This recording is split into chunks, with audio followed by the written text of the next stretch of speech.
Setelah menamparku, suamiku dibangunkan oleh aroma rendang kesukaan yang kumasak.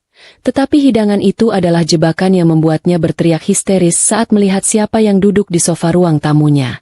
Sebelum kita mulai lebih lanjut, yuk, tekan tombol suka, serta tombol subscribe agar tidak ketinggalan kisah menarik lainnya.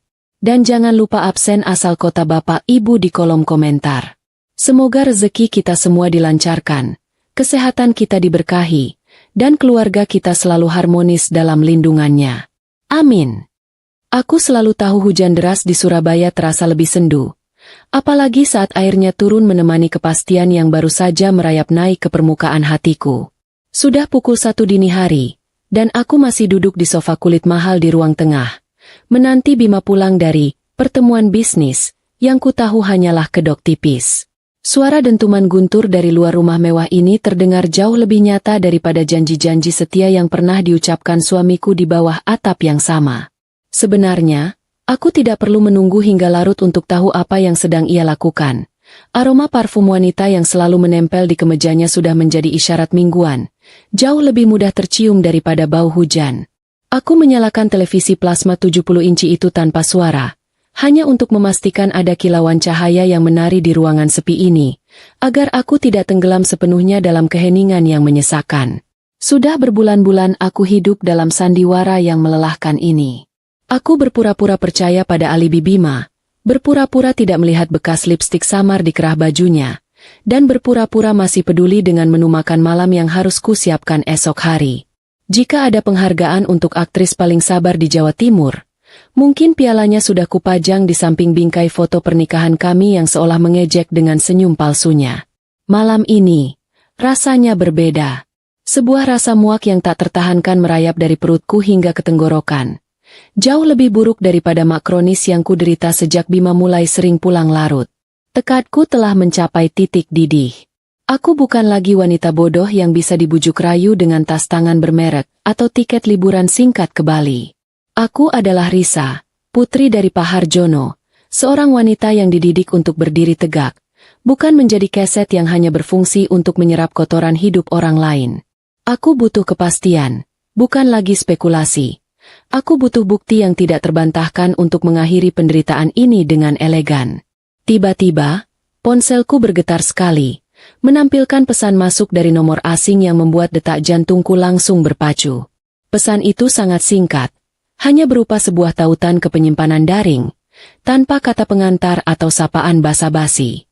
Aku menarik napas dalam, merasakan udara dingin masuk ke paru-paruku, seolah sedang bersiap terjun dari tebing. Aku tahu apa isinya. Seseorang telah mengirimiku kepastian yang kucari, atau mungkin, akhir dari segala kepalsuan yang kunikmati. Jariku yang dingin dengan perlahan menyentuh tautan itu, seolah-olah penundaanku akan mengubah kenyataan yang terpampang di layar. Gambar pertama yang muncul adalah sebuah bidikan buram di sebuah restoran mewah yang sering diiklankan di media sosial.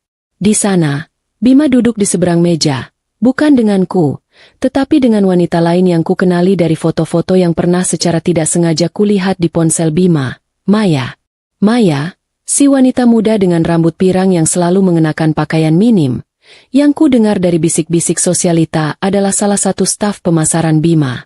Aku sempat tertawa kecil di dalam hati, tawa getir yang tidak sampai ke mata. Suamiku benar-benar tidak punya selera dalam memilih selingkuhan, sangat klise dan mudah ditebak. Bahkan drama Korea pun memiliki alur yang lebih orisinal. Aku mulai menggulir galeri foto itu, satu persatu. Foto-foto itu menunjukkan mereka berdua sedang tertawa, suap-suapan makanan penutup, dan puncaknya, sebuah foto selfie di mana Bima mencium pipi Maya, dengan senyum lebar yang tak pernah kulihat lagi di wajahnya selama bertahun-tahun. Kecewa? Tentu saja. Tapi anehnya, air mataku tidak menetes. Rasa sakit itu sudah terlalu lama mengendap sehingga kini berubah menjadi kekosongan yang dingin. Itu bukanlah luka baru, melainkan konfirmasi atas penyakit lama yang sudah kubiarkan membusuk. Aku mematikan layar ponsel, membiarkan kegelapan merangkul wajah Bima dan Maya. Aku bersandar, memejamkan mata, dan meresapi suara hujan yang kini berubah menjadi melodi yang tenang.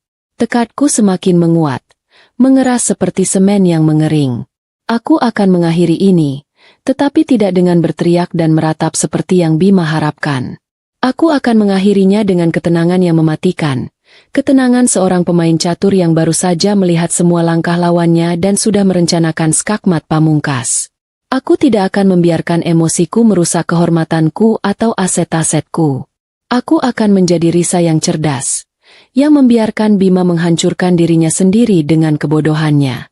Tak lama kemudian, suara decitan ban mobil mewah Bima terdengar di luar gerbang, diikuti oleh suara pintu yang dibanting keras. Danang telah pulang. Aku merasakan lonjakan adrenalin, bukan karena ketakutan seperti biasanya, tetapi karena antisipasi. Permainan baru akan segera dimulai. Aku berdiri, merapikan sedikit lipatan di gamisku, dan menarik napas sekali lagi. Aku harus terlihat tenang, tetapi sorot mataku harus menunjukkan bahwa aku sudah tahu segalanya. Bima masuk dengan langkah sempoyongan. Aroma alkohol dan parfum asing langsung menyeruak memenuhi ruangan, jauh lebih tajam daripada bau hujan. Kemejanya berantakan, dan dasinya sudah lepas entah kemana. Saat melihatku duduk tegak di sofa, matanya melebar sejenak karena terkejut. Seharusnya ia merasa bersalah, tetapi Bima justru mengerutkan kening, seolah-olah kehadiranku di sana adalah gangguan besar yang mengacaukan malamnya yang sempurna. Itulah tipikal Bima, selalu memutarbalikkan fakta, menjadikan dirinya korban dan aku sebagai pengganggu kebahagiaannya. Aku menatapnya tanpa ekspresi, membiarkan keheningan berbicara untukku. Bima menggerutu pelan, berjalan melewatinya ku tanpa menyapa. Ia melemparkan tas kerjanya ke lantai dan mulai menaiki tangga. "Kamu tidak tidur?" tanyaku akhirnya. Suaraku terdengar tenang dan datar, hampir seperti bisikan. Pertanyaan sederhana itu berhasil menghentikan langkahnya. Bima berbalik. Matanya merah karena mabuk dan lelah. Aku bisa melihat api amarah mulai menyala. "Bukan urusanmu," gertaknya. Suaranya serak dan kasar. "Tugasmu diam di rumah, bukan mengurus kemana aku pergi. Nikmati saja fasilitas yang kuberikan." Aku tidak gentar. Aku perlahan bangkit, mengeluarkan ponselku, dan menggeser layar untuk menampilkan foto ciuman Bima dan Maya. Cahaya terang dari layar itu menerangi wajah Bima yang tadinya merah, kini berubah menjadi pucat pasi. Dalam hitungan detik, rasa panik dan amarah bercampur di wajahnya. "Apa ini?" tanyaku lagi. Kali ini nadaku lebih tegas, menuntut jawaban. "Siapa wanita itu, Bima? Kenapa kamu tega melakukan ini padaku?" Aku tidak butuh jawaban. Aku hanya butuh ia mengakui kejahatannya. Bima melihat bukti itu, dan alih-alih merasa malu, egonya justru melonjak tinggi. Harga dirinya, yang ia anggap lebih berharga daripada perasaanku, telah diinjak-injak karena ketahuan. Ini adalah puncak dari narsisme yang selama ini ku abaikan. Tanpa kusadari, Bima melangkah maju, tangannya terangkat cepat. Sebuah tamparan keras mendarat di pipi kiriku, begitu kuat hingga tubuhku terhuyung dan menabrak meja hias di samping sofa. Vas bunga kristal yang kubeli saat bulan madu kami jatuh pecah. Suaranya beradu dengan guntur di luar. Rasa panas dan perih langsung menjalar di pipiku. Sudut bibirku robek, dan aku bisa merasakan darah hangat menetes di daguku. Itu adalah tamparan pertama, tapi bukan yang terakhir. Aku memegangi pipiku. Mataku tidak lepas dari Bima. Dia menjambak kerudungku dengan kasar, menarik wajahku agar menatap matanya yang dipenuhi kebencian. Dia mulai memaki, mengeluarkan kata-kata kotor yang tak pernah ku dengar sebelumnya.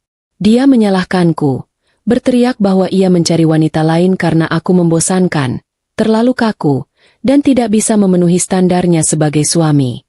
Setiap makian dan pukulan yang ia layangkan setelahnya tidak terasa lebih menyakitkan daripada pengkhianatan emosional yang sudah kuterima selama ini. Pukulan demi pukulan mendarat di tubuhku malam itu. Bima melampiaskan semua kekesalan dan rasa bersalahnya, memutarbalikkan semuanya menjadi amarah. Dia menendang kakiku dan mendorongku ke dinding. Aku merasakan sakit yang luar biasa di sekujur tubuh, tetapi satu hal yang membuat Bima berhenti sejenak adalah keheninganku. Aku tidak menangis histeris. Aku tidak memohon ampun. Aku hanya diam, menatapnya dengan mata terbuka, sorot mata yang dingin dan mati. Keheningan itu justru membuat Bima merasa tidak nyaman. Namun, arogansinya kembali mengambil alih. Ia menyimpulkan diamku sebagai bentuk ketakutan dan kepatuhan total. Ia merasa berhasil mendidik istrinya agar tidak lagi berani melawan atau mengungkit soal Maya. Setelah puas, Bima melepaskan cengkeramannya, membiarkanku merosot ke lantai dingin di antara pecahan kristal vas bunga. Ia meludah ke samping, merapikan rambutnya, dan berkata dengan nada meremehkan bahwa itulah akibatnya jika istri berani kurang ajar pada suami.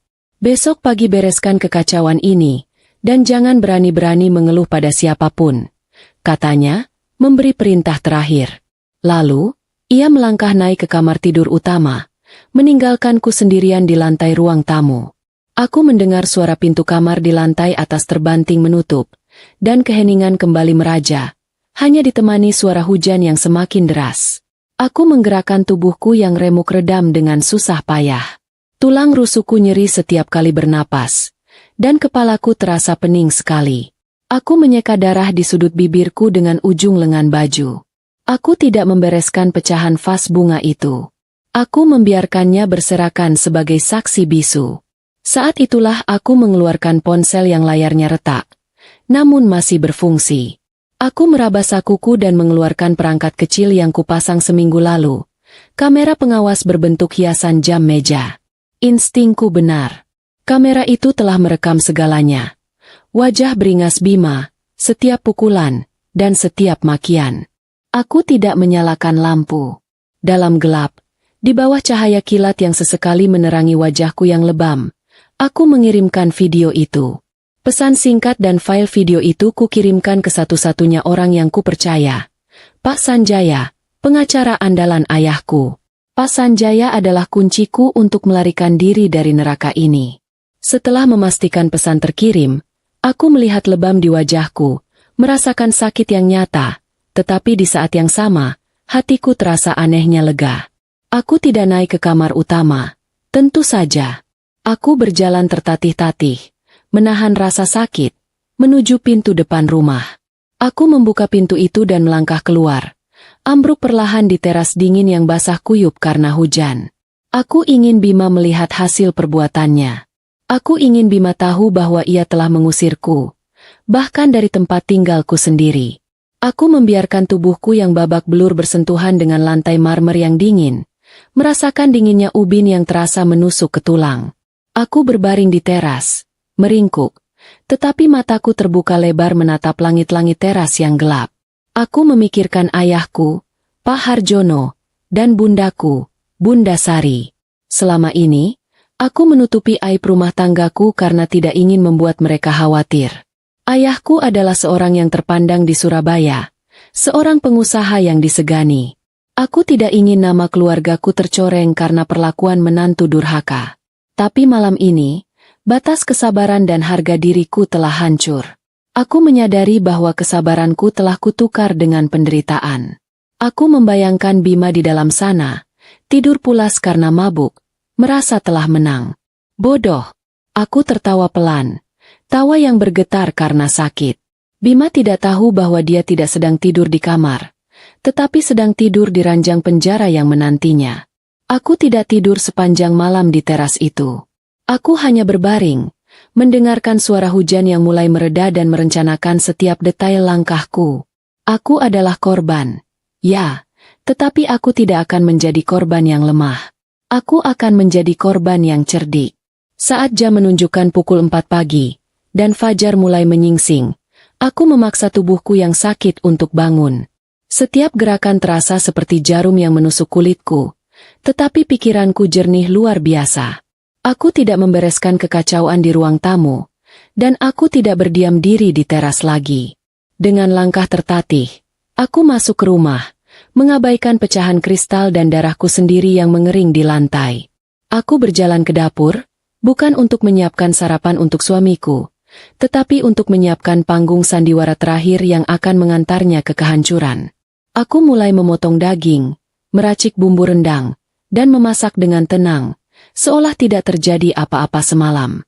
Aroma santan yang dimasak lama, bercampur dengan rempah-rempah kuat seperti lengkuas dan serai, mulai menguar perlahan.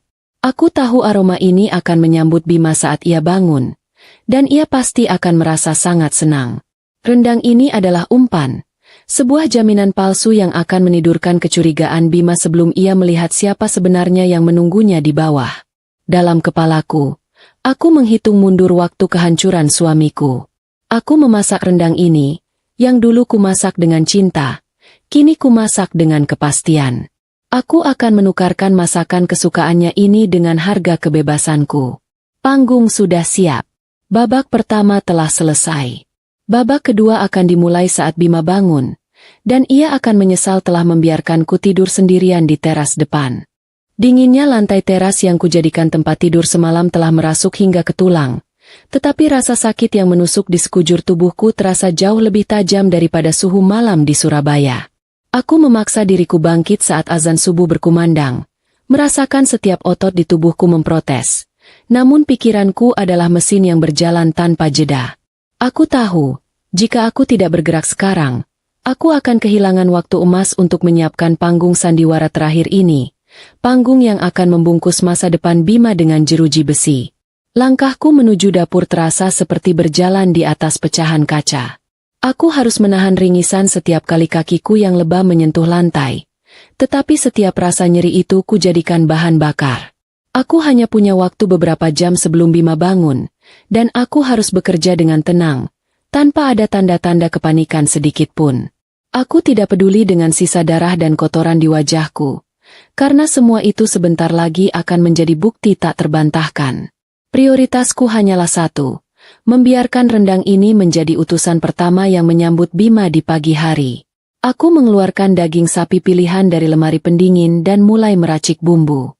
Setiap gerakan tanganku yang memotong bawang dan menggiling rempah terasa dingin dan terukur. Aku tidak memasak dengan hati, melainkan dengan kalkulasi. Dulu, rendang ini selalu kubuat dengan penuh cinta, untuk merayakan ulang tahun pernikahan kami atau keberhasilan bisnis Bima. Itu adalah masakan yang melambangkan kemakmuran dan kehangatan rumah tangga kami. Hari ini, fungsinya berubah total. Ini adalah aroma pemakaman untuk kehidupannya yang nyaman. Ku aduk santan dan bumbu di atas api sedang. Perlahan tapi pasti, aroma khas rendang yang kaya dan pedas itu mulai memenuhi setiap sudut rumah. Aku bisa membayangkan Bima di lantai atas. Pasti sedang tidur pulas karena mabuk. Aroma ini adalah hal pertama yang akan menyerang indera penciumannya saat ia terbangun. Dan aku tahu persis apa yang akan ia pikirkan. Bima adalah pria yang sangat sederhana dalam hal ego. Rendang adalah simbol kepatuhan. Sebuah sinyal damai yang ia yakini akan kukirimkan setelah ia mendisiplinkan aku. Sementara rendang terus kumasak, aku sempat melirik ke ruang tamu. Pecahan vas bunga kristal masih berserakan, bersaksi atas kekejaman semalam. Aku tidak menyentuhnya. Sebaliknya, aku mengambil sepotong kain pel dan membersihkan sudut meja yang terkena tumpahan minuman Bima, dan menyekat tetesan darahku di lantai marmer. Aku hanya membersihkan sebagian, cukup untuk memberikan kesan bahwa aku sudah mulai menurut, tetapi tidak sepenuhnya menghilangkan semua jejak kejahatan Bima. Rencanaku harus menyisakan sedikit keanehan, agar Bima turun dan semakin cepat masuk ke dalam perangkap yang kubuat. Ku ambil kembali perangkat perekam kecil itu dan memastikan semua file video semalam sudah terkirim sepenuhnya kepada Pak Sanjaya. Aku juga melampirkan foto-foto lebam di tubuhku sendiri, yang ku ambil di bawah cahaya lampu dapur yang terang. Aku bekerja cepat, seolah-olah waktu adalah musuh yang tak sabar. Setelah itu, aku membereskan sedikit kamar mandi di lantai bawah, mengunci pintu dapur dari dalam, bukan untuk mengunci diriku, tetapi untuk membuat pintu masuk lain menjadi satu-satunya pilihan, dan duduk di kursi dapur, menunggu fajar menyambut Bima. Sekitar pukul 9 pagi, ketika matahari sudah bersinar terik menembus jendela, suara lenguhan Bima terdengar dari lantai atas, menandakan ia baru bangun. Ku dengar ia menggerutu dan berjalan ke kamar mandi. Aku tersenyum tipis. Waktunya tepat. Aroma rendang sudah mencapai tingkat kematangan sempurna, menebar janji palsu tentang kebahagiaan dan kehangatan keluarga. Aku bisa membayangkan bagaimana aroma itu berfungsi sebagai balsam untuk ego Bima yang lelah dan mabuk. Tak lama kemudian, ku dengar suara langkah kaki Bima menuruni tangga. Langkahnya tidak lagi sempoyongan, tetapi mantap dan penuh percaya diri. Aku menyembunyikan diriku di balik sekat dapur, hanya mengintip sedikit. Ia pasti mengira aku sudah berada di sini, menyiapkan sarapan layaknya istri penurut. Ekspresi Bima pasti terlihat puas, seperti seekor singa yang baru saja berhasil menandai wilayahnya dan kini siap menikmati hasilnya. Bima sampai di lantai bawah. Aku melihatnya berhenti sejenak di ruang tamu. Pandangannya pasti tertuju pada pecahan vas bunga yang kubiarkan berserakan di sana. Aku melihatnya menggelengkan kepala. Senyum tipis pasti tersungging di bibirnya. Ia melihat sudut-sudut yang kubersihkan, dan aku tahu ia pasti berpikir, anak yang baik. Akhirnya dia tahu diri. Keangkuhan Bima adalah mata pisaunya yang paling tajam. Ia mengira ia sudah menang total, bahwa ia telah berhasil menundukkanku hanya dengan beberapa kali pukulan. Betapa lucunya pria ini. Bima berjalan mendekat ke area dapur. Aroma rendang yang begitu kuat pasti membuatnya semakin lapar dan yakin. Ia melangkah santai menuju meja makan besar, tempat yang biasa ia gunakan untuk memerintahku. Ia melihat meja makan itu sudah tertata rapi, dan mangkuk besar rendang sudah diletakkan di tengah meja, mengepulkan asap. Aku hampir tertawa terbahak-bahak melihat ekspresi kegembiraan Bima saat melihat semua makanan favoritnya tersaji di sana, seolah-olah aku sedang mengadakan pesta penyambutan untuknya. Dia berjalan ke kursi kebesarannya. Bima menarik kursi itu dengan puas, sebuah gerakan yang selalu ia lakukan untuk menunjukkan dominasinya di meja makan. Ia siap duduk, menikmati kemenangan, dan mungkin merencanakan pertemuan selanjutnya dengan Maya. Semua berjalan sesuai rencanaku. Tidak ada dialog, tidak ada perlawanan, hanya panggung yang sudah kutata dengan sempurna. Bima adalah aktor utama yang sedang berjalan menuju adegan terakhirnya. Tepat saat ia hendak mendudukkan pantatnya di kursi, ia pasti menyadari keanehan. Sesuatu yang terasa dingin dan tidak pada tempatnya. Matanya pasti mulai menyapu ke sekeliling ruangan, mencari anomali, mencari sosok istri yang seharusnya menyambutnya dengan wajah memar dan penuh penyesalan. Ia tidak melihatku di dapur, dan ia tidak melihatku di meja makan. Keheningan yang hanya diisi oleh suara rendang mendesis pelan di mangkuk, kini mulai terasa mencekam bagi Bima. Bima berdiri kaku, pandangannya mengeras, dan hawa kemenangan palsu yang tadi ia bawa perlahan-lahan menguap. Ia mulai merasakan hawa dingin yang seharusnya tidak ada di dapur yang hangat. Matanya kini tidak lagi fokus pada makanan, melainkan pada satu titik di ruangan sebelahnya. Aku menahan napasku, bersiap untuk teriakan yang akan memecahkan keheningan pagi ini. Bima harus berbalik dan melihat ke arah yang akan kutunjukkan padanya. Ia harus melihat siapa yang sebenarnya menunggunya di rumah ini. Ia berbalik badan, langkahnya ragu dan pelan, menuju ruang tamu yang sejuk. Aku bisa membayangkan keringat dingin mulai membasahi pelipisnya. Ruang tamu itu kini telah berubah fungsi dari tempat kekerasan menjadi ruang tunggu. Ia melangkah menuju sofa kulit mahal tempat ia biasa membaca koran. Di sana, di sofa itu, Bima akan mendapatkan kejutan yang akan mengubah seluruh hidupnya. Aroma rendang yang ia cicipi hanyalah rasa terakhir dari kebebasannya. Aku tahu persis apa yang Bima lihat, dan aku tahu persis reaksinya. Itu adalah pemandangan yang akan membuatnya sadar bahwa ia telah tertipu oleh kesombongannya sendiri. Babak keangkuhan Bima telah berakhir. Dan aku, Risa, sudah siap menyaksikan tirai ditarik di babak selanjutnya. Babak kehancurannya yang akan dimulai dari sebuah teriakan histeris di sofa ruang tamu itu. Aku mematikan kompor rendang, dan bersiap keluar dari persembunyianku. Langkah kaki Bima yang ragu menapaki karpet tebal di ruang tamu, terasa seperti dentuman drum kematian yang hanya ia sendiri yang mendengarnya.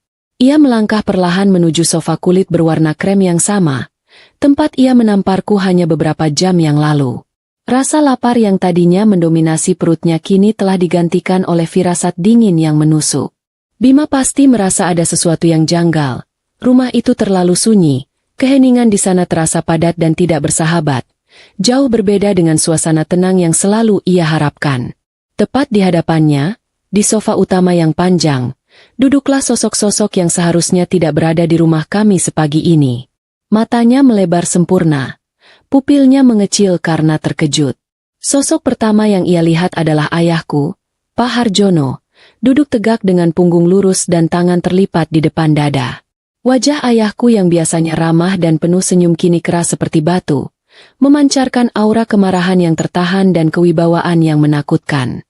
Bima seolah menciut seketika, melihat tatapan ayahku yang tajam dan menghakimi, yang tak pernah ia lihat seumur hidupnya. Di samping ayahku, Bunda Sari duduk dengan wajah yang sembab.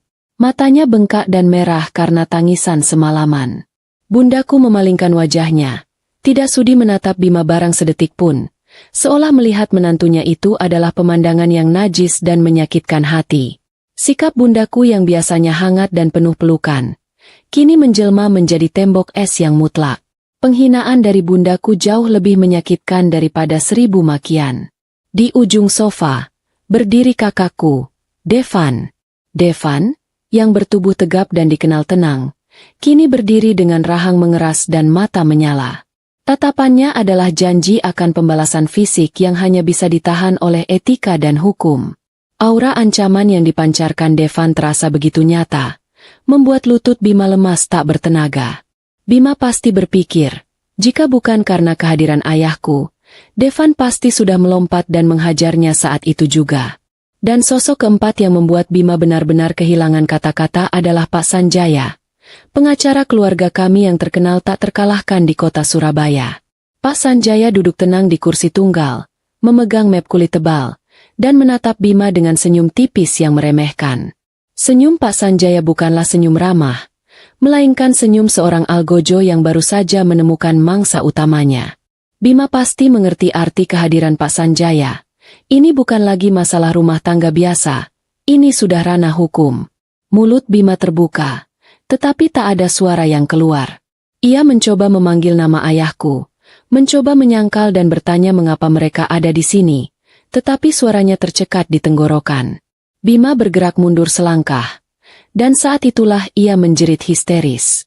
Jeritan itu adalah campuran antara kejutan, ketakutan murni, dan realisasi bahwa ia telah jatuh ke dalam jebakan yang dingin dan terencana.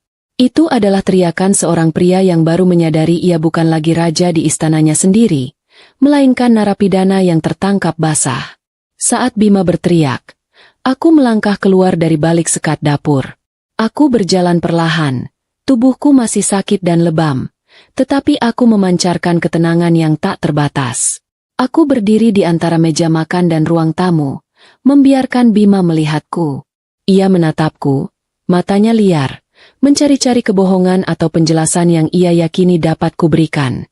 Wajahku yang lebam, bibirku yang pecah, dan mataku yang dingin, menjadi bukti visual yang tak terhindarkan. Ayahku perlahan mengangkat tangan, memberi isyarat kepada Bima agar diam. Suara ayahku terdengar berat dan rendah. Makanlah, Bima. Rendang itu, istrimu yang memasaknya, dengan wajah lebam dan hati yang hancur. Itu adalah makanan enak terakhir yang akan menyentuh lidahmu sebelum kamu membusuk di dalam sel. Kata-kata ayahku membelah keheningan dengan ketegasan yang mutlak, membuat Bunda Sari kembali terisak pelan. Bima menggeleng panik. Ia mulai meracau tentang salah paham, tentang pertengkaran suami istri biasa. Ia mencoba mendekatiku, memohon agar aku bicara dan mencairkan suasana. Tepat saat Bima bergerak, Devan melangkah cepat, memukul meja dengan keras hingga piring-piring di atasnya bergetar. Jangan sebut nama adikku dengan mulut kotormu itu, hardik Devan, matanya penuh kebencian. Itu adalah satu-satunya kali Devan mengucapkan dialog, dan itu sudah cukup untuk membungkam Bima. Pak Sanjaya kemudian berdiri dengan tenang. Ia tidak perlu berteriak. Pengacara itu meletakkan tablet digital di atas meja, mengarahkannya ke Bima. Di layar tablet itu, diputarlah video rekaman kamera pengawas semalam. Video itu menampilkan dengan jelas dalam resolusi tinggi bagaimana Bima menamparku hingga jatuh, menjambak kerudungku, dan memukuliku tanpa ampun. Suara makian Bima dan suara pukulan terdengar jelas, memenuhi ruang tamu yang mewah itu. Bima memalingkan wajah, tidak sanggup menyaksikan kejahatannya sendiri. Ini bukan pertengkaran rumah tangga, saudara Bima. kata Pak Sanjaya dengan nada formal dan dingin. Ini adalah tindak pidana penganiayaan berat dan kekerasan dalam rumah tangga. Bukti visum yang telah kami lakukan pagi ini terhadap Risa, serta rekaman ini, lebih dari cukup untuk menyeret Anda ke pengadilan. Kata-kata Pak Sanjaya adalah palu godam yang menghancurkan sisa-sisa harapan Bima. Tiba-tiba, dari sudut ruangan dekat pintu utama, muncul dua sosok berseragam lengkap. Dua orang polisi berbadan tegap berjalan masuk dan berdiri di samping Pak Sanjaya. Kehadiran mereka adalah penanda final. Bima tidak hanya melawan istri dan mertuanya, ia melawan negara. Salah satu polisi melangkah maju, tangannya mengeluarkan borgol besi yang berkilauan di bawah cahaya lampu. Bunyi klik dari borgol yang dibuka terdengar nyaring, bagaikan lonceng kematian bagi kehidupan Bima yang penuh kemewahan. Bima jatuh terduduk di lantai, menatap nanar pada rendang di meja makan. Aroma yang tadinya menjanjikan kehangatan kini bercampur dengan bau kehancuran. Aku menatapnya. Ia tidak lagi melihat sorot mata yang takut, melainkan tatapan kosong yang penuh kekalahan. Bima akhirnya menyadari, keheninganku semalam bukanlah tanda kepatuhan, melainkan ketenangan sebelum badai yang kini menenggelamkannya. Aku melangkah mendekat, tubuhku menahan rasa sakit. Aku tidak berbicara. Aku hanya mengambil serpihan kristal vas bunga yang pecah di lantai, mengumpulkannya di telapak tanganku. Aku menatap Bima yang kini sudah diborgol oleh petugas. Itu adalah sentuhan terakhirku di rumah ini. Aku adalah wanita yang telah dihina, dipukul, dan diusir hingga tidur di teras. Tapi pagi ini, aku adalah arsitek yang menyaksikan kehancuran lawannya. Petugas polisi membantu Bima berdiri, menyeretnya perlahan menuju pintu keluar. Bima berbalik sekali lagi, menatapku, mencoba mencari sisa-sisa ampunan di wajahku. Aku hanya menggeleng, membiarkan luka di bibirku berbicara. Aku tidak butuh permintaannya. Aku hanya butuh keadilan. Aku tidak lagi mencintai pria itu. Aku hanya ingin pria itu menghilang dari kehidupanku. Keluargaku dan Pak Sanjaya berjalan mengikuti petugas, meninggalkan aku di ruang tamu yang kini kembali sunyi. Aku adalah satu-satunya yang tersisa di sana, berdiri tegak di antara meja makan yang penuh rendang dan lantai yang penuh serpihan penyesalan Bima. Setelah pintu depan rumah tertutup rapat, menyisakan kesunyian yang baru, aku berdiri sendirian di ruang tamu. Aku memejamkan mata, menarik napas panjang, dan merasakan udara yang baru dan bersih memenuhi paru-paruku. Bau alkohol Bima telah hilang, digantikan oleh aroma rendang yang kini menjadi lambang kebebasanku. Aku tidak bergegas.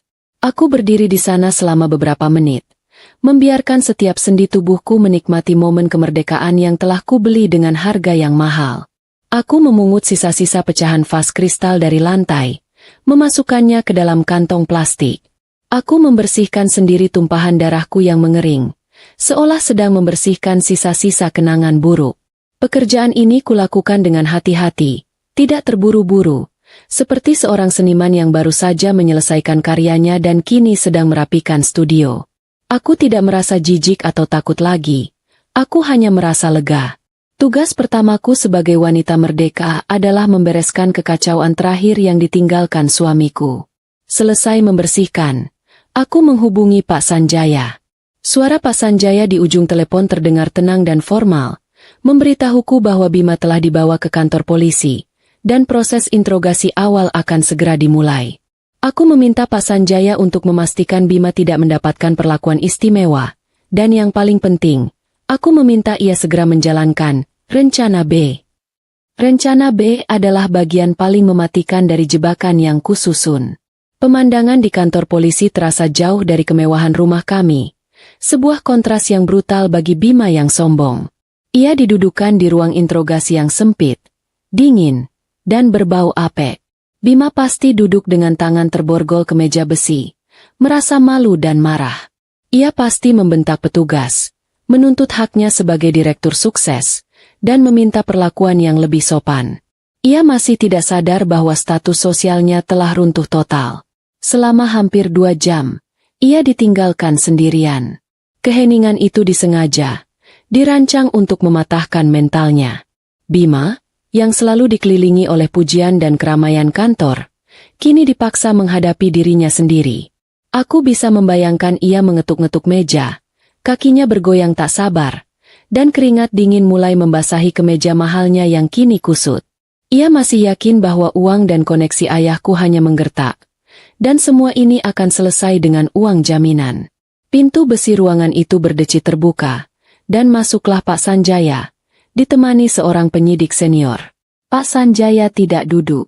Ia berdiri di seberang meja, menatap Bima dengan sorot mata merendahkan yang ku yakin membuat Bima mendidih. Bima pasti langsung menyemburkan amarahnya, menuduh ayahku dan aku melakukan penculikan dan pencemaran nama baik.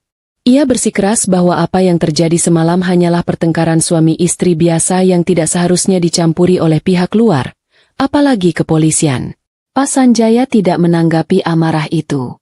Ia hanya membuka tas kulitnya dan mengeluarkan sebuah map tebal berwarna merah.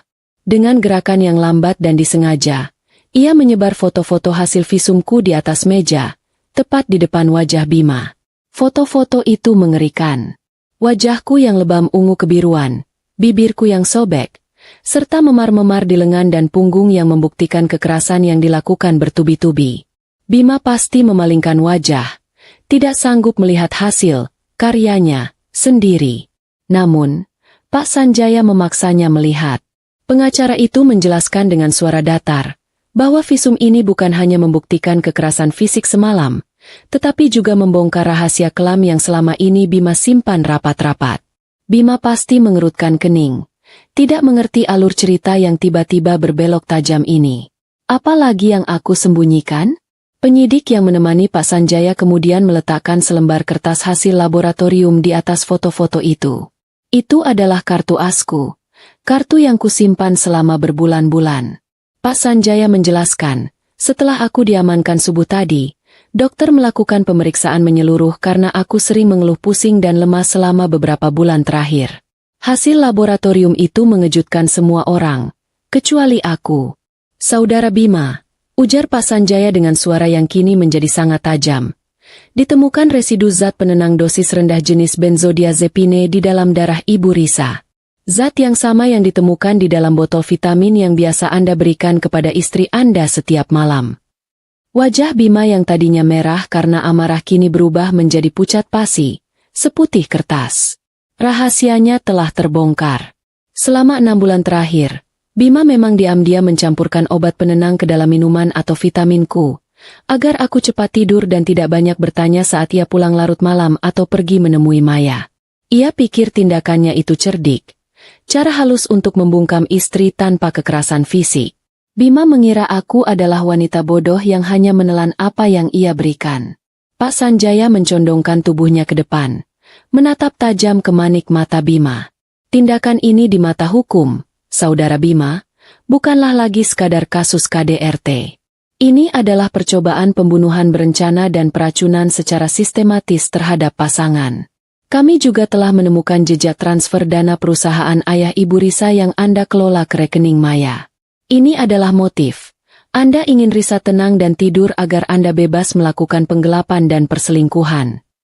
Bima kehilangan kata-kata. Lidahnya keluh. Ia mencoba menyangkal, mengatakan bahwa itu hanya vitamin biasa, bahwa hasil lab itu pasti salah atau dipalsukan, tetapi suaranya terdengar lemah dan tidak meyakinkan, bahkan bagi dirinya sendiri. Aku bisa merasakan kemenangan dingin merayapi diriku, meskipun aku tidak berada di ruangan itu. Bima sedang dihancurkan oleh keangkuhannya sendiri. Fakta bahwa aku tahu, dan aku diam saja selama ini, pasti membuatnya merinding. Aku tidak tidur pulas karena obat itu bekerja sempurna, melainkan karena aku sedang mengumpulkan bukti demi bukti untuk menjeratnya. Istri yang ia anggap bodoh dan penurut itu ternyata adalah lawan yang jauh lebih pintar dan mematikan. Bima menyadari bahwa ia telah masuk ke dalam perangkap yang ia gali sendiri. Penyidik mulai membacakan pasal-pasal yang akan dikenakan padanya.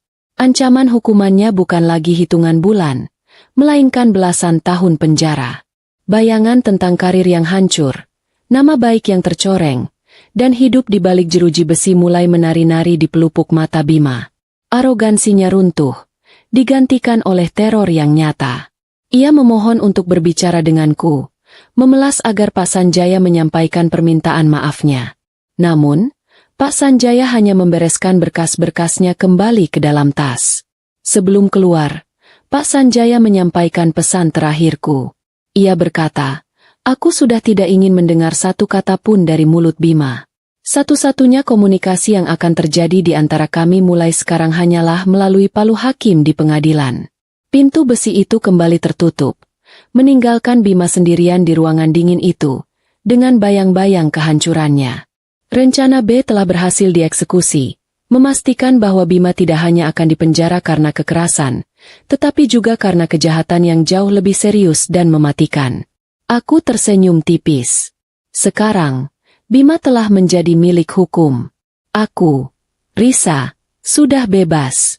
Setelah berjam-jam mendekam dalam ketidakpastian yang mencekam, Bima akhirnya diberi kesempatan untuk melakukan satu panggilan telepon. Pikirannya pasti berpacu cepat. Tidak mungkin ia menghubungi ayah atau bundanya di kampung, karena kabar ini akan memicu serangan jantung. Ia juga tidak bisa menghubungi teman-teman kantornya karena itu sama saja dengan bunuh diri karir. Satu-satunya nama yang terlintas di benaknya, sosok yang ia anggap cinta sejatinya, adalah Maya, kekasih gelapnya. Dengan tangan gemetar, Bima menekan nomor Maya dari telepon kantor polisi. Ia pasti berusaha membuat suaranya setenang mungkin, menjelaskan bahwa ia sedang ada sedikit masalah dengan polisi karena laporanku. Ia berbohong, mengecilkan masalahnya, mengatakan bahwa ini hanya salah paham kecil dan ia butuh uang jaminan agar bisa keluar sementara waktu. Bima berjanji akan mengganti uang itu 2 kali lipat, dan janji itu pasti berhasil membuat Maya antusias. Maya, dengan perhitungan bisnis yang sederhana, mengira ini adalah investasi kecil untuk mendapatkan hati dan harta Bima sepenuhnya. Beberapa jam kemudian, Maya datang dengan gaya yang mewah dan salah tempat. Ia berjalan melenggang masuk ke kantor polisi, seolah sedang berada di pusat perbelanjaan, bukan di kantor penegak hukum. Setelah proses administrasi yang berbelit dan pembayaran uang jaminan yang cukup besar, Bima akhirnya diperbolehkan keluar dengan status tahanan kota. Saat melangkah keluar dari pintu kantor polisi dan menghirup udara bebas, Bima pasti merasa lega luar biasa. Arogansinya kembali bangkit. Bima merangkul pinggang Maya, berterima kasih dengan mesra, dan berbisik bahwa ia akan segera membereskan aku dan menceraikanku, agar mereka bisa hidup bahagia bersama. Maya tersenyum lebar, membayangkan dirinya akan segera menjadi Nyonya Bima dan tinggal di rumah mewah kami di Surabaya. Mereka berdua sama-sama naif. Namun, kelegaan itu tidak berlangsung lama. Tepat di lobi kantor polisi, Pak Sanjaya telah menunggu. Pengacara yang dingin dan tegas itu menghampiri mereka berdua. Tanpa basa-basi, Pak Sanjaya menyerahkan sebuah amplop coklat besar kepada Bima. Bima menerimanya dengan kening berkerut. Pak Sanjaya menjelaskan bahwa itu adalah surat pemberitahuan penyitaan aset dan status kepemilikan harta. Bima pasti tertawa meremehkan, berkata bahwa aku tidak punya hak menyita apapun karena rumah dan mobil dibeli dari hasil kerja kerasnya. Ia menganggapku bodoh, lupa bahwa ayahku adalah seorang pengusaha ulung yang sangat cerdas dalam melindungi aset keluarganya.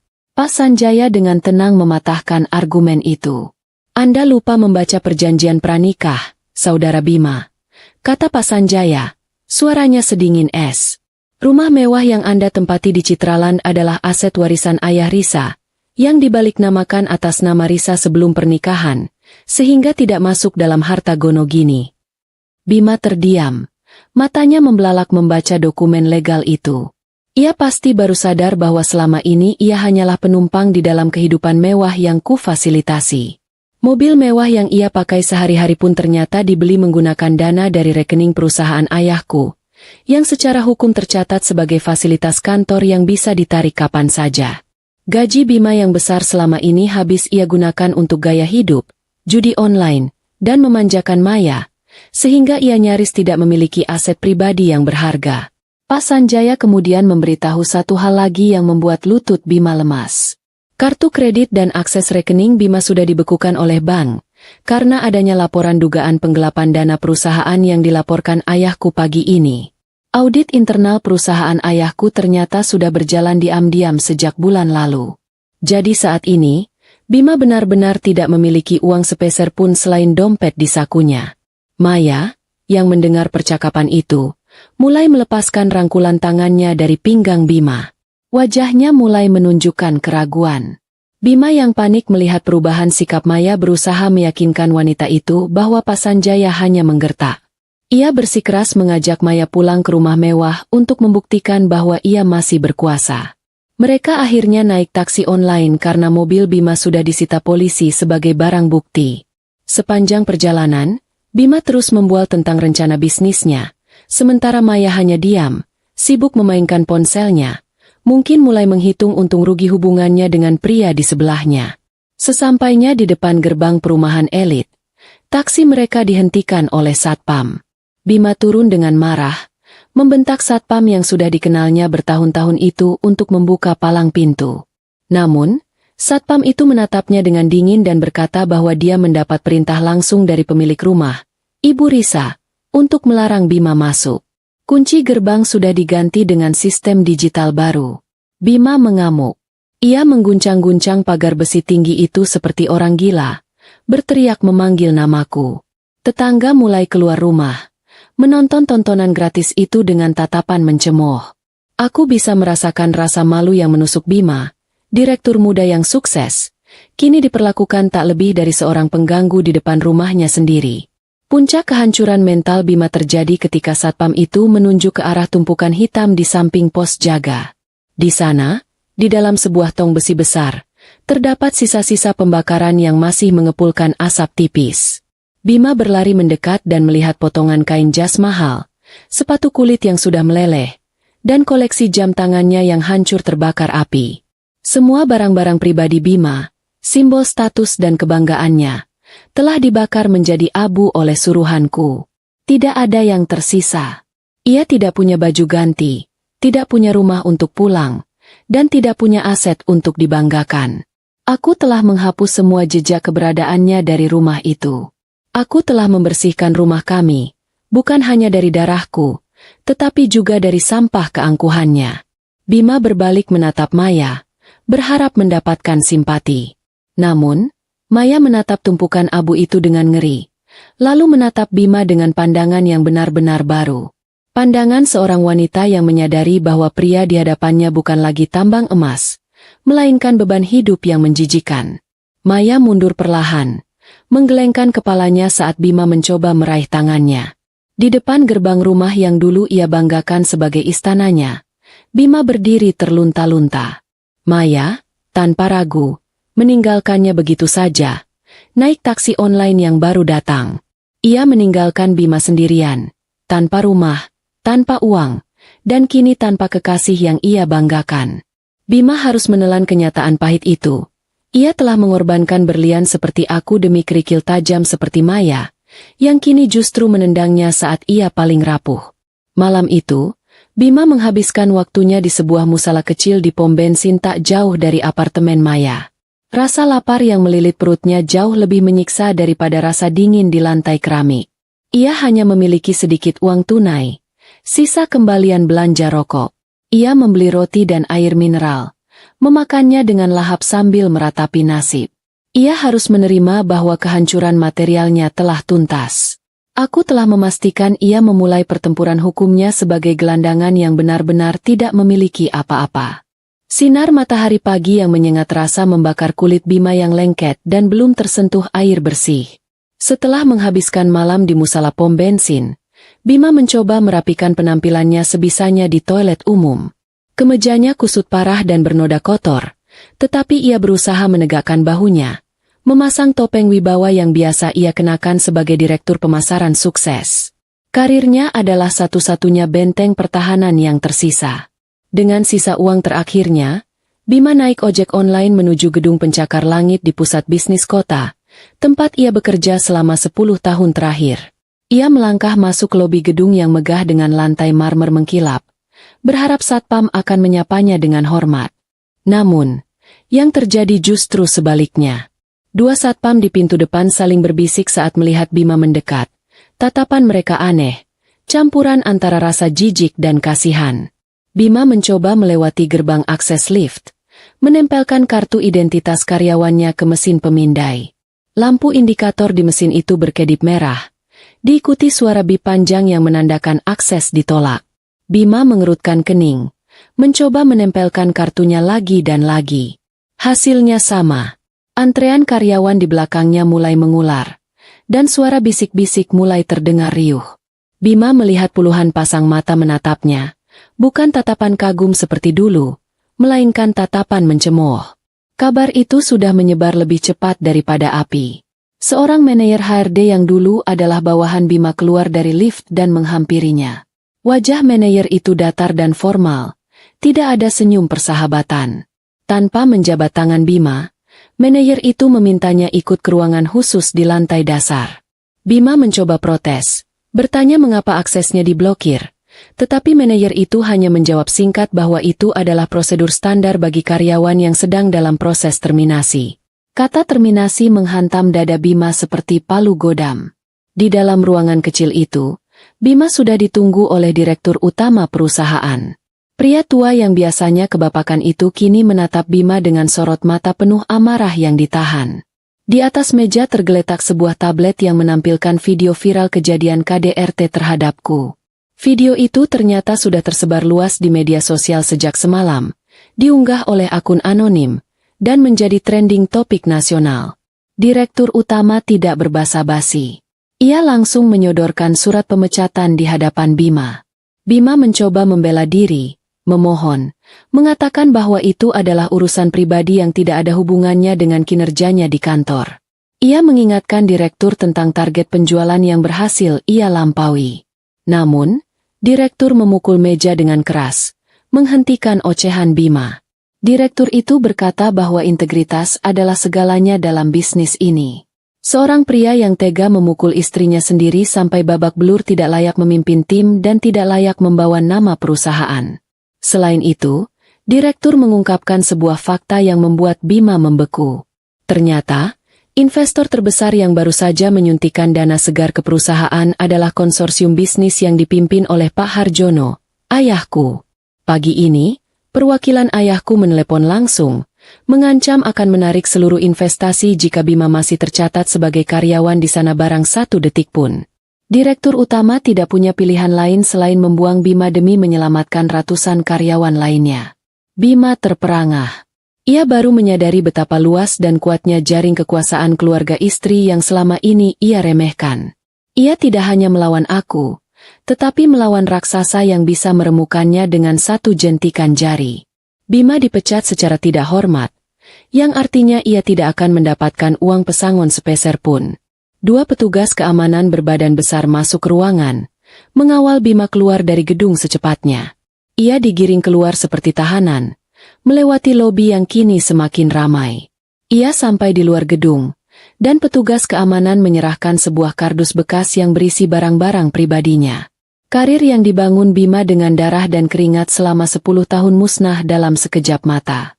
Dengan keputusasaan yang mendalam, Bima teringat satu orang yang pasti tidak akan pernah meninggalkannya. Ibunya sendiri di kampung. Wanita tua itu selalu memanjakannya, selalu membela Bima, bahkan ketika Bima salah sejak kecil. Bima yakin doa dan kesaksian seorang ibu bisa membalikan keadaan atau setidaknya meringankan hukumannya. Ibunya adalah benteng terakhirnya. Dengan sisa uang koin yang ia temukan, Bima menelepon ibunya lewat wartel. Ia menangis terseduh-seduh, memutarbalikkan fakta. Ia bilang ia difitnah oleh keluarga kaya aku, dizalimi, dan memohon agar ibu datang ke kota untuk menjadi saksi karakter di persidangan. Ia butuh ibu untuk mengatakan pada hakim bahwa Bima adalah anak yang baik dan tidak mungkin melakukan kekerasan. Ibunya di ujung telepon terdengar kaget dan menangis histeris, namun berjanji akan datang, menjual kambing satu-satunya demi ongkos ke kota. Bima menutup telepon dengan perasaan sedikit lebih tenang. Setidaknya di persidangan nanti ia tidak akan sendirian. Kehadiran sosok ibu yang tua dan renta pasti akan memancing simpati hakim dan membuatku terlihat jahat. Hari persidangan tiba. Ruang sidang penuh sesak. Kasus ini telah menjadi sorotan media lokal. Bima duduk di kursi terdakwa, mengenakan rompi oranye tahanan. Ia menunduk, tetapi matanya terus melirik ke arah pintu masuk, menunggu kedatangan ibunya. Benar saja, tak lama kemudian pintu terbuka. Ibunya masuk dengan langkah tertatih, mengenakan pakaian lusuh. Hati Bima melonjak girang. Ia tersenyum lebar, siap menyambut pelukan hangat dan pembelaan. Namun, ada yang aneh. Ibunya tidak berjalan menuju kursi pengunjung di belakang Bima. Ibunya dipandu oleh petugas pengadilan menuju kursi saksi, didampingi oleh Devan, kakakku. Bima mengerutkan kening, bingung. Hakim kemudian bertanya pada ibunya apakah ia siap memberikan kesaksian. Ibunya mengangguk pelan. Air mata mengalir di pipi keriputnya. Bima menatap ibunya dengan penuh harap, memberikan kode mata agar ibu mulai menceritakan betapa baiknya ia. Hakim bertanya, "Ibu, apakah benar terdakwa Bima adalah anak yang berbakti dan bertanggung jawab seperti yang dia klaim dalam pembelaannya?" Suasana hening mencekam. Ibunya menunduk dalam, bahunya berguncang menahan tangis. Lalu, perlahan ia mengangkat wajahnya, menatap Bima. Tatapan itu bukan tatapan kasih sayang, melainkan tatapan penuh luka, kekecewaan, dan kemarahan yang terpendam. Dengan suara serak namun lantang, ibunya menjawab, "Tidak, Yang Mulia. Anak saya, Bima, dia bukan anak yang berbakti. Dia adalah anak durhaka yang telah membunuh ibunya perlahan-lahan saat masih hidup." Bima tersentak hebat, seolah disambar petir di siang bolong. Ia mencoba berteriak, tetapi hakim langsung mengetuk palu, memerintahkannya diam. Ibunya melanjutkan kesaksiannya dengan suara bergetar hebat. Ia membuka sebuah bungkusan kain kumal yang dibawanya. Di dalamnya terdapat buku tabungan tua. Ibunya bercerita bahwa selama 10 tahun ia menabung sedikit demi sedikit, hasil jualan sayur di pasar, mengumpulkan uang receh demi biaya naik haji, impian seumur hidupnya. 2 tahun lalu, Bima pulang ke kampung, menangis, mengatakan butuh modal usaha mendesak atau ia akan bangkrut. Karena kasihan, ibunya menyerahkan seluruh tabungan haji itu kepada Bima. Uang itu tidak dipakai untuk usaha, isak ibunya, membuat seluruh pengunjung sidang terdiam haru. Tetangga saya yang anaknya bekerja di kota melihat Bima liburan ke Bali bersama wanita lain. Wanita itu bukan Risa. Dia memakai uang suci ibunya untuk berzina. Ruang sidang gempar. Bima terpaku di kursinya. Wajahnya pucat pasi seperti mayat. Ia tidak menyangka ibunya tahu soal itu. Ia pikir ibunya adalah orang kampung yang gampang dibohongi. Ibunya menatap tajam ke arah Bima. "Saya malu, Yang Mulia. Saya malu punya anak yang memukul istri sebaik Risa. Saya malu punya anak yang mencuri uang ibunya sendiri. Saya datang ke sini bukan untuk membela dia. Saya datang untuk melihat dia dihukum. Biar penjara yang mendidiknya karena saya sudah tidak sanggup." Kata-kata itu adalah paku terakhir di peti mati kehidupan Bima. Ibunya sendiri, satu-satunya orang yang dia harapkan menjadi pelindung, kini berdiri sebagai penuntut yang paling memberatkan. Bima tidak hanya kehilangan kebebasannya, ia kehilangan statusnya sebagai seorang anak. Ia adalah yatim piatu dalam arti yang paling menyedihkan. Dibuang oleh darah dagingnya sendiri karena kelakuannya yang sudah melampaui batas kemanusiaan. Suasana di dalam ruang sidang hari itu terasa begitu padat dan menyesakan, seolah udara enggan mengalir di antara ketegangan yang memuncak. Ini adalah hari terakhir persidangan, hari di mana nasib Bima akan ditentukan oleh palu hakim. Bima duduk di kursi pesakitan dengan tubuh yang semakin kurus dan wajah yang nyaris tak ku kenali. Sorot matanya liar, terus bergerak menyapu seisi ruangan, mencari celah kecil apapun untuk melarikan diri dari kenyataan pahit ini. Di satu sisi, tim jaksa penuntut umum duduk dengan tumpukan berkas bukti yang menggunung setinggi benteng. Di sisi lain, pengacara publik yang ditunjuk negara untuk membelanya tampak pasrah dan tidak bersemangat. Bima sudah kehilangan segalanya. Karir, harta, kehormatan, dan yang paling mematikan, dukungan dari ibu kandungnya sendiri. Ia hanyalah sebuah cangkang yang menunggu untuk diisi dengan hukuman. Kejutan terbesar hari itu datang ketika jaksa memanggil saksi terakhir yang memberatkan. Pintu ruang sidang terbuka dan masuklah Maya, kekasih gelap Bima. Wanita itu berjalan menunduk, menghindari tatapan semua orang, terutama tatapan Bima. Penampilan Maya jauh berbeda dari biasanya. Tidak ada lagi gaun mewah atau perhiasan berkilauan. Ia mengenakan pakaian sederhana dan wajah tanpa riasan, berusaha terlihat lugu di hadapan hukum. Bima terlonjak di kursinya. Matanya membelalak tak percaya. Ia sempat berpikir bahwa Maya mungkin masih memiliki sisa cinta untuknya, atau setidaknya rasa solidaritas. Namun, harapan itu hancur berkeping-keping begitu Maya mulai berbicara di depan mikrofon. Demi menyelamatkan dirinya sendiri dari jeratan hukum sebagai penadah aliran dana korupsi dan kemungkinan terlibat dalam kasus peracunan, Maya telah membuat kesepakatan dengan jaksa untuk menjadi saksi kerjasama atau justice kolaborator. Di hadapan majelis hakim, Maya menumpahkan semua kesalahan kepada Bima. Ia bersaksi sambil menangis palsu bahwa Bimalah yang memaksanya menerima uang-uang itu. Ia mengaku bahwa Bima adalah pria manipulatif yang menjebaknya dalam hubungan terlarang dengan iming-iming kemewahan. Maya bahkan menceritakan bagaimana Bima sering merendahkanku di depannya, menyebutku sebagai wanita bodoh yang mudah dibohongi, dan bagaimana Bima menggunakan uang perusahaan ayahku untuk membiayai gaya hidup mewah mereka. Setiap kata yang keluar dari mulut Maya bagaikan belati yang menancap di punggung Bima. Pria itu berteriak histeris, memaki Maya sebagai pengkhianat dan pembohong, tetapi teriakannya hanya membuatnya semakin terlihat buruk dan tidak stabil di mata hakim. Petugas keamanan dengan sigap menahan bahu Bima, memaksanya duduk kembali dan diam. Bima tidak hanya dikhianati oleh istri yang ia lukai, tetapi juga oleh wanita yang ia anggap segalanya, yang rela menginjaknya demi menyelamatkan diri sendiri. Setelah semua saksi didengar dan bukti dipaparkan, tibalah saatnya pembacaan putusan. Ketua majelis hakim, seorang pria parubaya dengan wajah tegas, mulai membacakan vonis dengan suara yang menggema di seluruh ruangan. Hakim menyatakan bahwa Bima terbukti secara sah dan meyakinkan melakukan tindak pidana kekerasan dalam rumah tangga berat yang mengakibatkan cacat fisik dan trauma psikis, percobaan peracunan berencana, serta penggelapan dana perusahaan dalam jumlah besar. Tidak ada satupun hal yang meringankan hukuman Bima. Sikapnya yang tidak kooperatif, tidak menunjukkan penyesalan yang tulus, dan bahkan tega memanfaatkan uang ibunya sendiri menjadi faktor yang memberatkan. Hakim menarik napas panjang sebelum menjatuhkan hukuman maksimal. Bima divonis hukuman penjara selama 15 tahun, ditambah denda miliaran rupiah.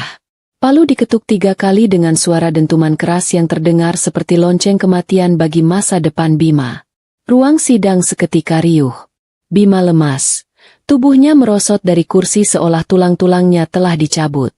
Ia menangis meraung-raung, tetapi tangisan itu kini hanyalah suara keputusasaan yang kosong. Ia dikhianati oleh semua orang yang ia cintai dan ia manfaatkan.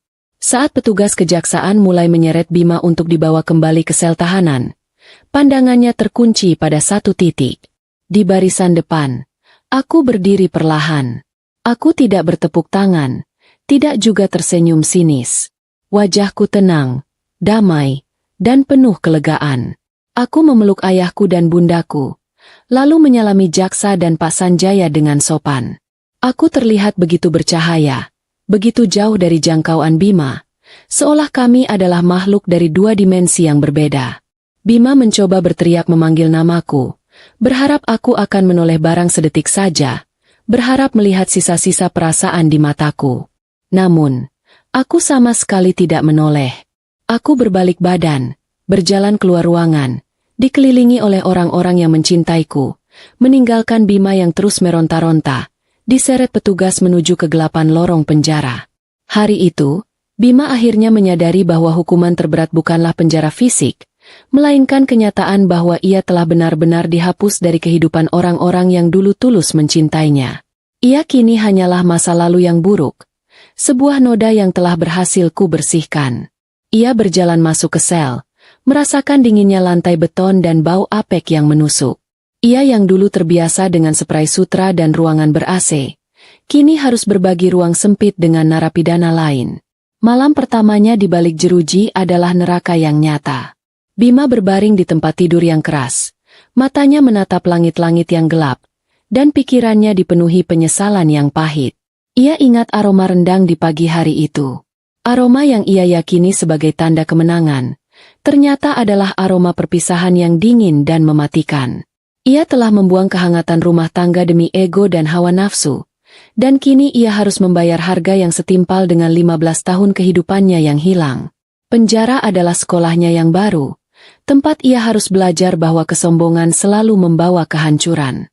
5 tahun kemudian, matahari siang yang terik membakar aspal jalanan ibu kota Surabaya yang macet dan berdebu. Waktu telah bergulir cepat, tetapi bagi Bima, 5 tahun itu terasa seperti setengah abad yang membusuk di tempat gelap. Ia baru saja bebas bersyarat beberapa bulan lalu, karena penjara penuh dan ia dianggap menunjukkan perilaku baik. Namun, kebebasan itu tidak membawanya pada kehidupan yang lebih baik. Dengan catatan kriminal yang panjang dan nama yang sudah masuk daftar hitam di mana-mana, tidak ada perusahaan bona fide yang mau mempekerjakannya, bahkan sebagai petugas keamanan sekalipun. Bima, sang direktur pemasaran yang disegani, kini hanyalah mantan narapidana yang dibenci oleh dunia profesional. Harta bendanya habis tak bersisa untuk membayar denda dan ganti rugi. Ia benar-benar memulai hidup dari nol, tetapi nol yang sangat minus. Keluarganya di kampung telah memutus hubungan sepenuhnya, membawa serta rasa malu yang tak terhingga. Pukulan terbesar datang ketika ia mengetahui bahwa ibunya, wanita tua yang rela menjual kambing demi membela dirinya, meninggal dunia setahun setelah ia dipenjara, membawa serta rasa kecewa sampai ke liang lahat tanpa pernah mau menjenguk Bima barang sekalipun. Bima adalah yatim piatu yang menyedihkan, ditinggalkan oleh darah dagingnya sendiri. Bima kini bekerja serabutan di pinggiran kota, di sebuah kawasan kumuh yang padat penduduk. Kadang ia menjadi kuli panggul di pasar, kadang memulung botol plastik, dan sekarang, ia menjadi tukang cuci piring di sebuah warung Tegal kecil yang dindingnya sudah kusam terkena asap kendaraan. Inilah titik terendah seorang pria yang dulunya terbiasa memimpin rapat di ruang eksekutif ber-AC. Punggungnya sering sakit karena bekas-bekas tidur di lantai penjara yang dingin, dan giginya sudah banyak yang tanggal karena kurang gizi. Tangan yang dulu halus karena hanya memegang pulpen mahal dan menyetir mobil mewah, kini kasar, pecah-pecah, dan berbau sabun colek murahan. Ia sudah tidak peduli lagi dengan penampilannya. Harga diri dan keangkuhannya telah lama hancur, digantikan oleh kepatuhan yang menyedihkan. Pemilik warung, seorang wanita gemuk yang galak, sering membentaknya jika ia bekerja lambat atau memecahkan gelas.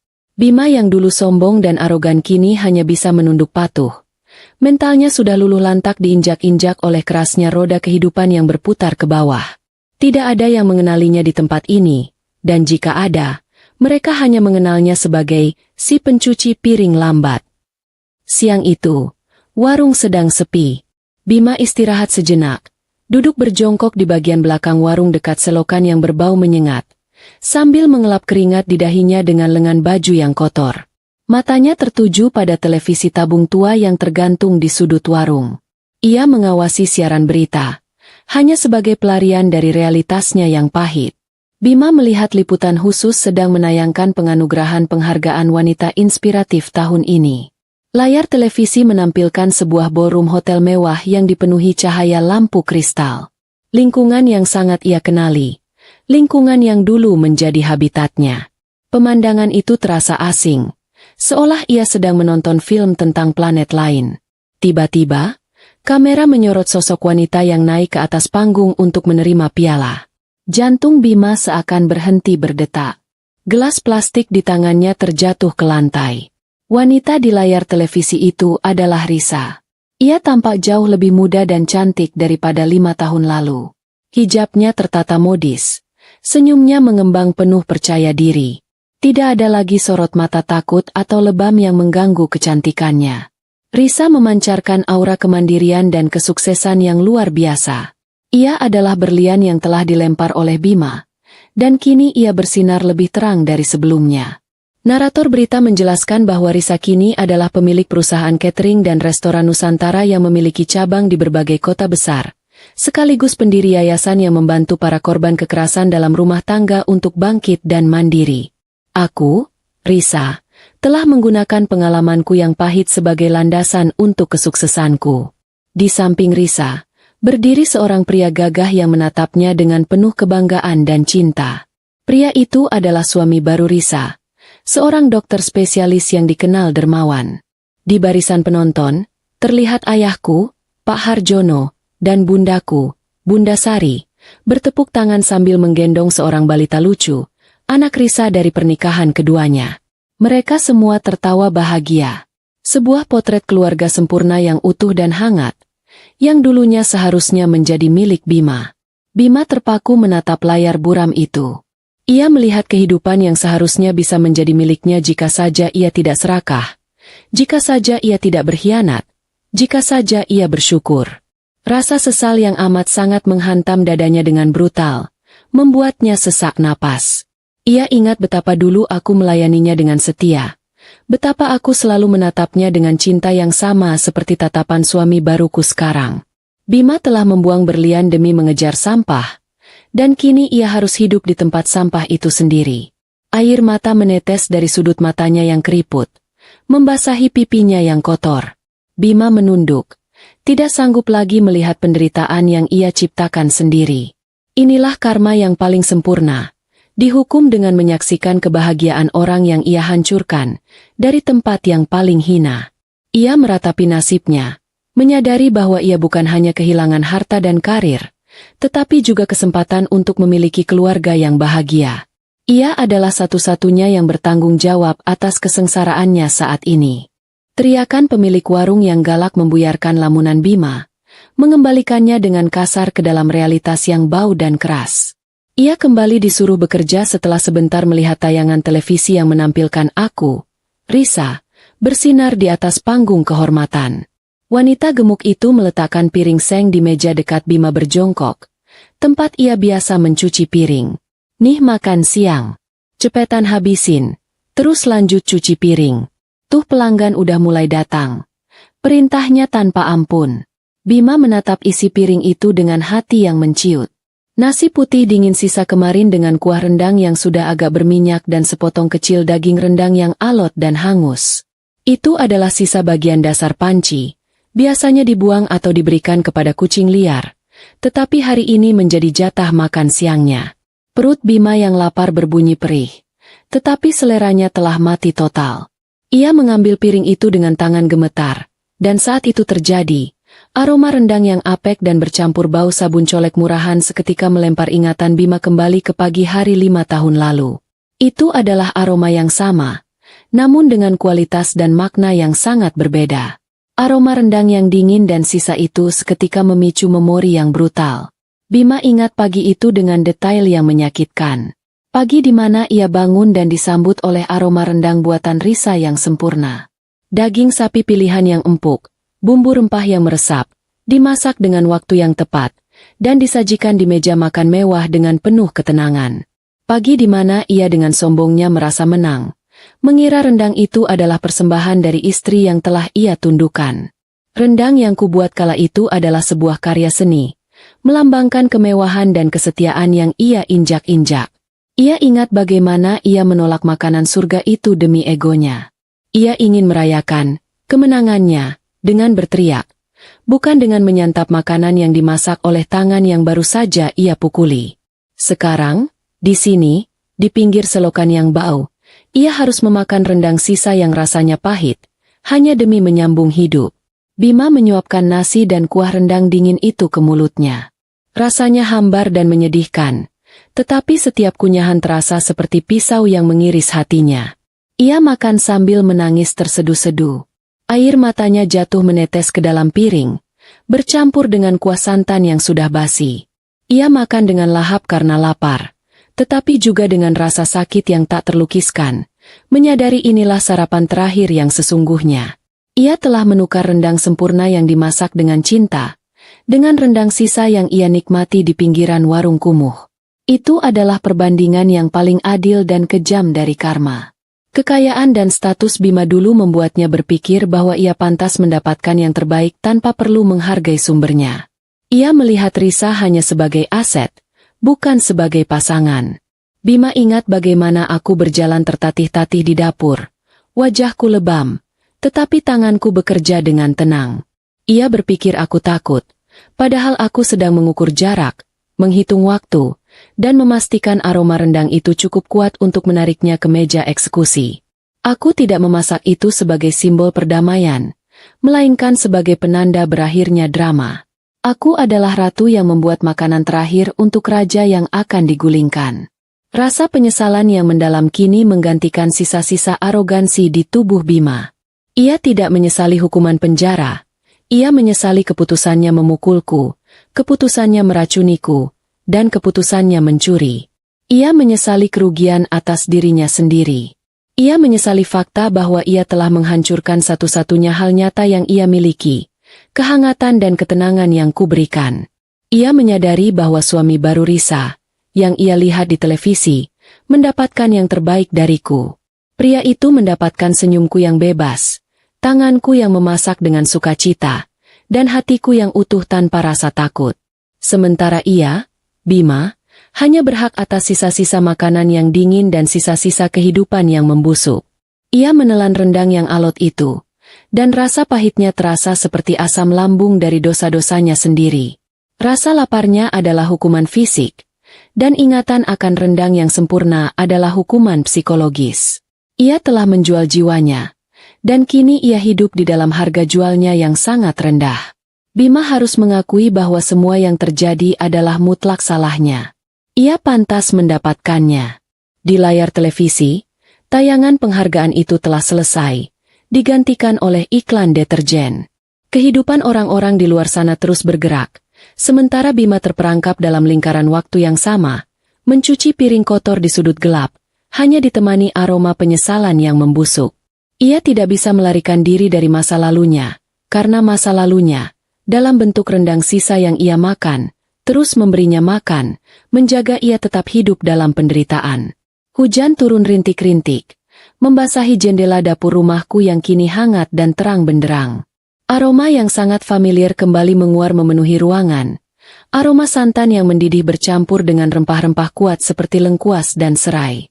Aku sedang memasak rendang. Namun, kali ini, suasananya terasa jauh berbeda dibandingkan 5 tahun yang lalu. Tidak ada lebam di wajahku, tidak ada rasa takut yang mencekam di dadaku, dan tidak ada rencana balas dendam yang bergejolak di kepalaku. Aku mengaduk kuali besar itu dengan senandung kecil di bibirku, mengenakan apron cantik berwarna pastel. Hari ini adalah hari ulang tahun pernikahan keduaku dengan suamiku, Dr. Arya. Rendang ini kumasak untuk merayakan cinta yang tulus dan keluarga yang kubangun kembali. Ku matikan kompor dan berbalik. Sepasang lengan kekar memeluk pinggangku dari belakang dengan lembut. Aku tersenyum, menyandarkan kepalaku ke bahu Dr. Arya. Suamiku mencium pipiku dan memuji aroma masakan yang menggugah selera itu. Tidak ada bentakan, tidak ada makian, dan tidak ada tuntutan. Yang ada hanya apresiasi tulus. Aku telah menemukan kedamaian yang tak pernah ku tahu ada. Aku mematikan kompor rendang, dan aku tersenyum. Dulu, masakan ini adalah simbol kemarahanku. Simbol harga diriku yang terluka, dan senjata untuk memenangkan peperangan. Namun hari ini, aku berhasil merebut kembali makna masakan itu. Rendang ini bukan lagi tentang Bima. Rendang ini adalah tentang cinta, tentang keluarga, dan tentang masa depan yang kupilih sendiri. Malam itu, kami makan malam bersama ayahku, Pak Harjono, dan bundaku, Bunda Sari, yang datang berkunjung. Tawa renyah memenuhi ruang makan. Di tengah obrolan hangat, aku melirik ke arah kalender di dinding. Aku tertegun sejenak. Tanggal hari ini sama persis dengan tanggal kejadian penyiksaan malam itu, 5 tahun lalu. Namun, yang membuatku tersenyum lega adalah kenyataan bahwa aku hampir saja melupakannya. Aku tidak lagi menandai hari ini sebagai hari berkabung atau hari trauma. Ingatan tentang Bima, tentang pukulan, dan tentang pengkhianatan itu sudah memudar menjadi sekadar noda kecil di masa lalu yang tidak lagi menyakitkan. Aku menyadari bahwa balas dendam terbaik bukanlah melihat musuh menderita, melainkan saat aku bisa hidup begitu bahagia hingga lupa bahwa musuhku pernah ada. Sementara di kota yang sama, di tengah kegelapan yang sama, Bima berjalan tertatih-tatih. Ia baru saja selesai dari shiftnya sebagai pencuci piring, dan kini ia memanggul karung basah berisi barang-barang yang mungkin bisa ia jual. Hujan rintik-rintik yang tadi membasahi rumahku, kini membasahi seluruh tubuh Bima. Ia tidak punya payung, tidak punya rumah untuk berlindung, dan tidak punya tujuan yang jelas. Ia berjalan menembus kompleks perumahan elit di pinggiran Surabaya. Bima sering melewati area ini, meski ia tahu ia tidak pantas berada di sana. Ia berjalan dengan menundukkan kepala, menghindari tatapan orang dan cahaya lampu yang terang. Wajahnya dipenuhi brewok yang tidak terurus, tubuhnya kurus kering, dan ia terlihat jauh lebih tua dari usia sebenarnya. Ia adalah hantu yang berjalan di tengah kemakmuran yang pernah ia miliki. Tiba-tiba, Bima berhenti. Ia mencium aroma rendang yang terbawa angin dari ventilasi rumah mewah di depannya. Perutnya berbunyi, air liurnya menetes. Aroma itu, rendang, makanan yang sama yang ia makan dari sisa-sisa piring kotor tadi siang, kini muncul lagi, tetapi dalam bentuk yang sempurna dan menggoda. Bima menatap cahaya kuning hangat yang memancar dari jendela ruang makan rumah itu. Ia melihat siluet keluarga bahagia di dalamnya. Rasa perih yang amat sangat menyayat hatinya. Ia tahu rumah itu, rumah yang ditinggalinya bersama Dr. Arya dan aku, adalah simbol dari semua yang telah ia buang. Saat Bima terpaku menatap, pintu rumah itu terbuka. Aku, Risa, melangkah keluar ke teras, diikuti oleh Dr. Arya yang menggendong seorang balita lucu, anakku. Kami semua tertawa, berdiri di teras depan, di tempat yang sama di mana Bima meninggalkanku sendirian 5 tahun lalu. Bima melihatku. Aku tidak berhijab sederhana seperti yang ia kenal dulu, tetapi mengenakan pakaian rumah yang elegan dan rapi. Wajahku memancarkan kebahagiaan yang otentik. Bima melihat tangan Dr. Arya merangkul bahuku dengan mesra, dan ia melihat tawa bahagia anak kecil itu. Itu adalah potret keluarga sempurna yang ia hancurkan dengan tangannya sendiri. Bima mematung. Ia tidak berani mendekat. Ia tidak berani bersuara. Ia tahu ia tidak pantas bahkan untuk sekadar mengetuk pintu pagar. Ia menatapku, mencari sisa-sisa amarah atau kebencian, tetapi ia tidak menemukan apa-apa. Mataku hanya memancarkan kedamaian total, seolah aku benar-benar telah melupakannya. Bima menyadari bahwa aku tidak lagi membencinya. Aku telah menghapusnya dari eksistensiku. Air mata Bima menetes, bercampur dengan air hujan yang semakin deras. Ia tahu, inilah hukuman terberatnya. Bukanlah penjara, tetapi melihat apa yang ia korbankan dan tahu bahwa ia tidak akan pernah bisa memilikinya kembali. Ia telah mencapai akhir dari perjalanannya. Dengan langkah berat, Bima menundukkan kepala.